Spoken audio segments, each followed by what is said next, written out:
ओम नमो भगवते वासुदेवाय नमः। प्रिय भक्तों, आज की कथा में आप जानेंगे सठिला एकादशी की तिथि, पूजा विधि, दान पुण्य का महत्व और व्रत कथा। भक्तों, सनातन धर्म में एकादशी तिथि भगवान विष्णु को बेहद प्रिय है। पंचांग के अनुसार माघ महीने की एकादशी तिथि को ही सठिला एकादशी के नाम से जाना जाता है। इस दिन भगवान विष्णु के संग माँ लक्ष्मी की पूजा व्रत करने का विधान है। सठिला एकादशी का व्रत करने से व्यक्ति को अन्न, धन और संतोष की प्राप्ति होती है। यह व्रत आध्यात्मिक उन्नति और पवित्रता का प्रतीक भी माना जाता है। मान्यताओं के अनुसार इस दिन जो भी भक्त तिल का दान करता है उसे 1000 वर्ष तक स्वर्ग का निवास मिलता है। एकादशी व्रत के प्रभाव से जातक को मोक्ष मिलता है और सभी कार्य सिद्ध हो जाते हैं। दरिद्रता दूर होती है, अकाल मृत्यु का भय नहीं सताता, शत्रुओं का नाश होता है, धन, ऐश्वर्य, कीर्ति, पितरों का आशीर्वाद प्राप्त होता रहता है। धार्मिक मान्यता के अनुसार सठिला एकादशी के दिन व्रत रखने और पूजा करने से श्री हरि की कृपा प्राप्त होती है और जीवन में कभी भी धन धान्य की कमी नहीं होती है। साथ ही धन लाभ के लिए सठिला एकादशी के दिन तिल का दान करना चाहिए। सठिला एकादशी के दिन तिल का विशेष महत्व होता है। सठिला एकादशी के दिन पूजा में तिल का इस्तेमाल करने और तिल का दान करने से अच्छे पुण्य की प्राप्ति होती है। पंचांग के अनुसार एकादशी तिथि का प्रारंभ 24 जनवरी 2025 को शाम 7:25 पर हो रहा है। वहीं एकादशी तिथि का समापन 25 जनवरी को रात 8:31 पर हो रहा है। ऐसे में उदया तिथि के अनुसार सठिला एकादशी शनिवार 25 जनवरी को मनाई जाएगी। 2025 में सठिला एकादशी 25 जनवरी को पड़ रही है। ऐसे में जो लोग सठिला एकादशी का व्रत करते हैं उन्हें सठिला एकादशी की व्रत कथा का पाठ अवश्य करना चाहिए, वरना पूजा का पूर्ण फल प्राप्त नहीं होता। तो आइए सठिला एकादशी व्रत कथा के बारे में विस्तार से जानते हैं। भगवान श्री कृष्ण के श्री मुख से एकादशियों का महात्म्य सुनकर श्रद्धा पूर्वक उन्हें प्रणाम करते हुए अर्जुन ने कहा, हे केशव, आपके श्री मुख से एकादशियों की कथाएं सुनकर मुझे असीम आनंद की प्राप्ति हुई है। हे मधुसूदन, कृपा कर अन्य एकादशियों का महात्म्य सुनाने की भी अनुकंपा करें। हे अर्जुन, अब मैं माघ मास के कृष्ण पक्ष की सठिला एकादशी व्रत की कथा सुनाता हूँ।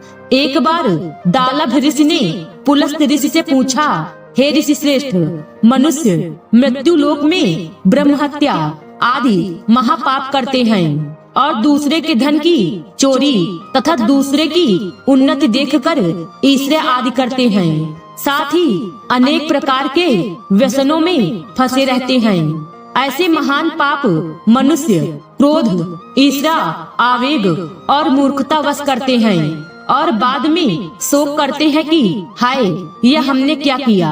हे महामुनि, ऐसे मनुष्यों को नरक से बचाने का क्या उपाय है? कोई ऐसा उपाय बताने की कृपा करें जिससे ऐसे मनुष्यों को नरक से बचाया जा सके, अर्थात उन्हें नरक की प्राप्ति न हो। ऐसा कौन सा दान पुण्य है जिसके प्रभाव से नरक की यातना से बचा जा सकता है?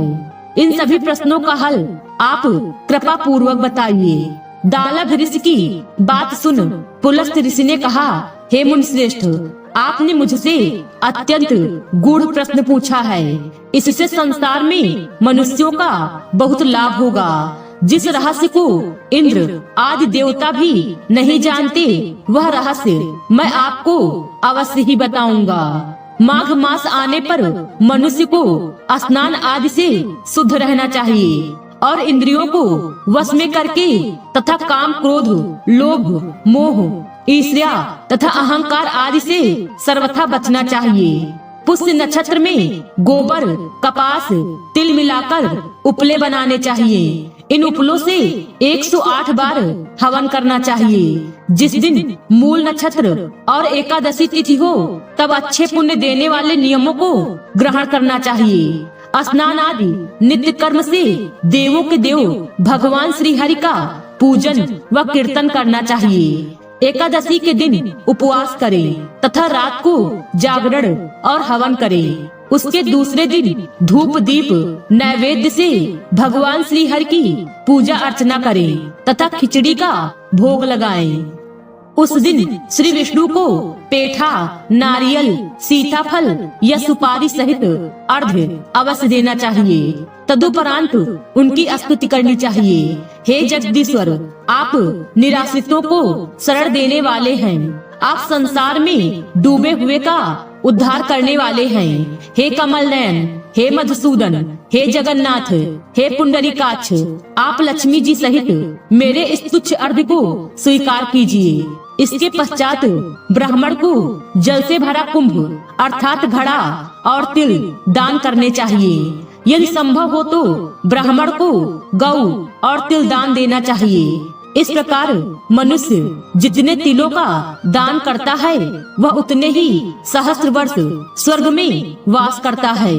तिल स्नान, तिल की उबटन, तिलोदक, तिल का हवन, तिल का भोजन, तिल का दान, इस प्रकार 6 रूपों में तिल का प्रयोग सटतिला कहलाती है। इससे अनेक प्रकार के पाप नष्ट हो जाते हैं। इतना कहकर पुलस्त ऋषि ने कहा, अब मैं एकादशी की कथा सुनाता हूँ। एक बार नारद मुनि ने भगवान श्री हरि से सटतिला एकादशी का महात्म्य पूछा। वे बोले, हे प्रभु, आप मेरा प्रणाम स्वीकार करें। सटतिला एकादशी के उपवास का क्या पुण्य है, उसकी क्या कथा है, कृपा कर मुझसे कहिए। नारद की प्रार्थना सुन भगवान श्री हरि ने कहा, हे नारद, मैं तुम्हें प्रत्यक्ष देखा सत्य वृत्तांत सुनाता हूँ, ध्यान पूर्वक श्रवण करो। बहुत पहले मृत्यु लोक में एक ब्राह्मणी रहती थी। वह सदा व्रत उपवास किया करती थी। एक बार वह 1 मास तक उपवास करती रही। इससे उसका शरीर बहुत कमजोर हो गया।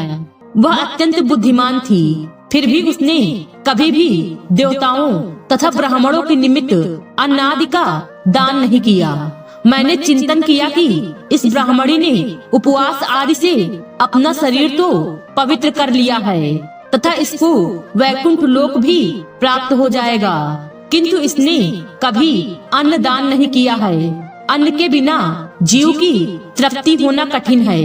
ऐसा चिंतन कर मैं मृत्यु लोक में गया और उस ब्राह्मणी से अन्न की भिक्षा मांगी। इस पर उस ब्राह्मणी ने कहा, हे योगी राज, आप यहाँ किस लिए पधारे हैं? मैंने कहा, मुझे भिक्षा चाहिए। इस पर उसने मुझे एक मिट्टी का पिंड दे दिया। मैं उस पिंड को लेकर स्वर्ग लौट आया। कुछ समय व्यतीत होने पर वह ब्राह्मणी शरीर त्याग कर स्वर्ग आई। मिट्टी के पिंड के प्रभाव से उसे उस जगह एक आम वृक्ष सहित घर मिला, किंतु उसने उस घर को अन्य वस्तुओं से खाली पाया। वह घबराई हुई मेरे पास आई और बोली, हे प्रभु, मैंने अनेक व्रत आदि से आपका पूजन किया है, किंतु फिर भी मेरा घर वस्तुओं से रिक्त है। इसका क्या कारण है? तब मैंने उसे बताया कि यह अन्नदान नहीं करने तथा मुझे मिट्टी का पिंड देने से हुआ है। फिर मैंने कहा, तुम अपने घर जाओ और जब देव स्त्रियां तुम्हें देखने आए तब तुम उनसे सटतिला एकादशी व्रत का महात्म्य और उसका विधान पूछना। जब तक वह न बताए तब तक द्वार नहीं खोलना। प्रभु के ऐसे वचन सुन वह अपने घर गई और जब देव स्त्रियां आई और द्वार खोलने के लिए कहने लगी, तब उस ब्राह्मणी ने कहा, यदि आप मुझे देखने आई हैं, तो पहले मुझे सटतिला एकादशी का महात्म्य बताएं। तब उनमें से एक देव स्त्री ने कहा, यदि तुम्हारी यही इच्छा है तो ध्यान पूर्वक श्रवण करो। मैं तुमसे एकादशी व्रत और उसका महात्म्य विधान सहित कहती हूँ। जब उस देव स्त्री ने सटतिला एकादशी का महात्म्य सुना दिया, तब उस ब्राह्मणी ने द्वार खोल दिया। देव स्त्रियों ने ब्राह्मणी को सब स्त्रियों से अलग पाया। उस ब्राह्मणी ने भी देव स्त्रियों के कहे अनुसार सटतिला एकादशी का उपवास किया और उसके प्रभाव से उसका घर धन धान्य से भर गया। अतः हे पार्थ, मनुष्यों को अज्ञान को त्याग कर सटतिला एकादशी का उपवास करना चाहिए। इस एकादशी व्रत के करने वाले को जन्म जन्म की निरोगता प्राप्त हो जाती है।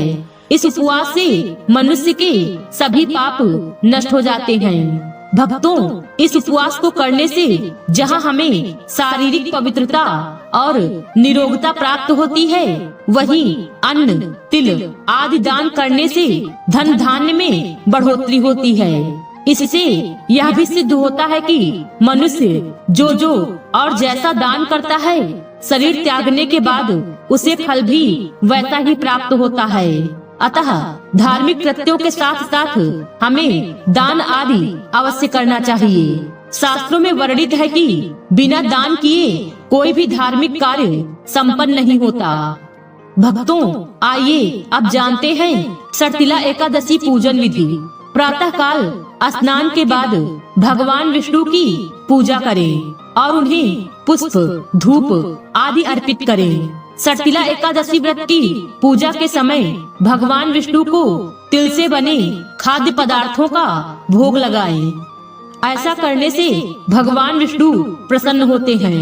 तिलों में गाय का घी मिलाकर हवन करें। इस दिन तिल का दान करना उत्तम माना जाता है। तिल का दान करने से व्यक्ति को मोक्ष प्राप्त होता है। व्रत रखने के बाद रात को भगवान विष्णु की आराधना करें। साथ ही रात्रि में जागरण और हवन करें। इसके बाद द्वादशी के दिन प्रातः काल उठकर स्नान के बाद भगवान विष्णु को भोग लगाएं और पंडितों को भोजन कराने के बाद स्वयं अन्न ग्रहण करें। जय श्री विष्णु। भक्तों, आज की वीडियो में बस इतना ही। भगवान विष्णु की कृपा आप सब पर सदैव बनी रहे।